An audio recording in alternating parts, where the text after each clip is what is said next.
Dead by Daylight, FNAF, in the same game? I know, right? Sounds weird. But this might just be a reality. Especially within the community of Dead by Daylight and also the FNAF community as well. So, what do I think? Oh, fuck the hell, yes. Just before we get into this, I didn't originally think about combining FNAF with Dead by Daylight. The credit behind that goes to Semimatic, I believe the channel is pronounced as, who created a fan-made Springtrap chase theme. So if you haven't heard it, I'm going to be posting a link in the description. Go watch it, it's really good, and the remake is amazing. So, what do I think? Honestly, I think it would do wonders for both the FNAF and the Dead by Daylight communities. It would bring them together, and it would give FNAF a very good sort of form of representation in the form of a more mature game. I'm not saying the FNAF games aren't mature, but Dead by Daylight is definitely more mature in the sense of its themes. And due to the community being strong and gaining traction, thanks to, the popularity of Help Wanted, as it was an amazing game, and also the upcoming Security Breach that I cannot wait for, I believe now would be an amazing time for FNAF to finally come to Dead by Daylight. So, if I'm going to talk about this, I suppose I should give my own personal spin on this. So, what should I think is going to be done if we're going to get some FNAF representation? I feel like that me, personally, I 100% have the ability to talk about this as I am a sad, obsessed FNAF fanboy since the first games. I own the entirety of the first season of Funkos, except Freddy for some reason. I have a sister location poster. Yeah, dumb flexing aside, I basically love DBD, as you can tell from my channel, and FNAF. So I believe I'm qualified enough to talk about both of them. I 100% agree that out of every character in the FNAF universe, our main representative for the killer has to be Springtrap. Now, my bigger question is, which version should we use? In my opinion, Dead by Daylight basically has two choices. One is more drastically different than most people are thinking, which I'm going to talk about first, and then I'm going to talk about the one that's closest to everybody else is thinking, but it's also drastically different. So, first off, I'm going to talk about Glitchtrap, and then I'm going to talk about old Willie Afton himself. So, for Glitchtrap, what I think would be a good idea is that due to how, FNAF VR's story plays out, spoilers if you haven't, is that in the end, Glitchtrap, who at this point is basically the mind of William Afton, being the main killer in the FNAF series, the purple guy, and also known as the man behind the slaughter, has his consciousness transferred into you, the player. And so what I think Glitchtrap would be really cool as is if we dubbed him the Glitch. So instead of having FNAF exist in the same universe as DBZ, the developers could play off that DBD itself has been infected with this malware kind of coding that Glitchtrap is. So like, maybe he's managed to get hold of corrupted data files, so like the FNAF VR devs have like given files to Behaviour to be like, hey look, this will improve your game, when it's just their way of trying to spread Glitchtrap to more users. Or you could say that the entity got a hold of the data files from Steelwall, the company who are making the FNAF VR titles, and say that the entity managed to convert these files into a physical being that it constructs with its realm. But either way, I think the Glitch would have the power, as I'm going to call it, of the corrupted code. Now, corrupt code as a power would allow the Glitch to mess with the properties of Dead by Daylight in the way that would benefit him. These ways could include disabling certain objects, such as pallets, and making them not drop almost kind of like a lag. You know, like how when you go to drop a pallet and it doesn't actually drop at first. So that could like cause like a laggy kind of pallet drop effect. He could also maybe block off windows, replacing them with like missing texture files. You know, like the pink and black squares. That way it would he'd basically destroy loops, but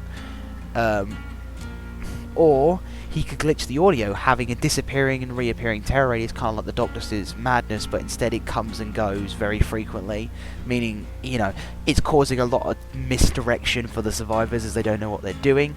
Or it could be really cool if Glitchtrap could mess with the HUD of the survivors, changing maybe the appearances of gens, giving them status effects that they don't actually have, making survivors try and play more cautiously because they think they're exhausted, or waste their sprint burst, or not go for drops because they think they're exhausted or whatever. or that could be left to add-ons. Either way. Another like idea is that like he could also then create like glitched auras. So like maybe he could put the aura of a gen somewhere that there isn't a gen, or like mess with aura reading perks or something. But as he would use this ability to balance it out, because I know it sounds kind of OP, the glitch would slowly become more unstable as the time went on. So as he used his power, and it would depend on how frequently he used it, because he'd have quite... it'd be a bit like a meter one, so like legions or spirits, but if it ever got down to incredibly low, it would begin to affect him drastically, so he'd like begin to slow down, and then it would get to the point where the glitch would just crash. Like, there'd be like a computer reboot screen system, and there'd be like a buzzing sound, almost like the computer's crashed. That way giving survivors time to escape if maybe the glitch goes like ham with his powers, so you'd have to kind of learn to micromanage his ability. That way it would stop him from being incredibly OP and incredibly spammable with his ability overall. But it would almost be balanced, but I don't know what you guys would think. Or maybe he's completely booted and he has to reboot into the server, like he has to reappear. For stats, I'd say he'd be a 110 movement, given the fact that his glitching effects would probably have a little bit of range. So if you saw a survivor running towards a pallet loop, he could affect it, but he could only affect maybe like one section, so maybe only the pallet. He could only affect like one thing at a time, so he couldn't affect the pallet and the window. He'd have to choose what to affect at the time. And also I think the slower movement speed would make it harder for him to get to survivors whilst chasing them. He'd also have a standard lunge though, standard terror radius, and his weapon would probably be like a missing asset, so maybe like a kind of glitched out version of other killers' weapons, like maybe it's constantly changing between them because he's trying to fish through the game's code for an asset for a new weapon. I probably personally am not the best person when it comes to deciding balance for this game, and I think balance ideas, especially for a game as crucial as DBD, balancing is definitely a main part of it. So if you guys have any ideas in the comments, or you think I'm wrong, or you think you have a better idea for the glitch, as I'm going to call him, please leave down in the comment section below, and I will happily respond to these, you know, separate ideas and whatnot. Anyway, on to my other idea, the Springtrap. I know, creative name. Would be more realistic than his glitchy boy counterpart, and would be less sci-fi and more akin to FNAF as a series, and as well William as a character. He would be a base stat killer who would be able to switch between animatronic and suit mode. The way he would do it would be on the fly, like Pig's crouching ability. There would be no charge, he could just instantly do so. Inside suit mode, he would be a standard killer with a slightly increased lunge range and a normal terror radius. His increased lunge range would be thanks to his weapon, the tool. This would also grant him the ability to mess with generators. Now, upon approaching the generator with the tool, the Springtrap would have two options. One would be to regress the generator by 10%.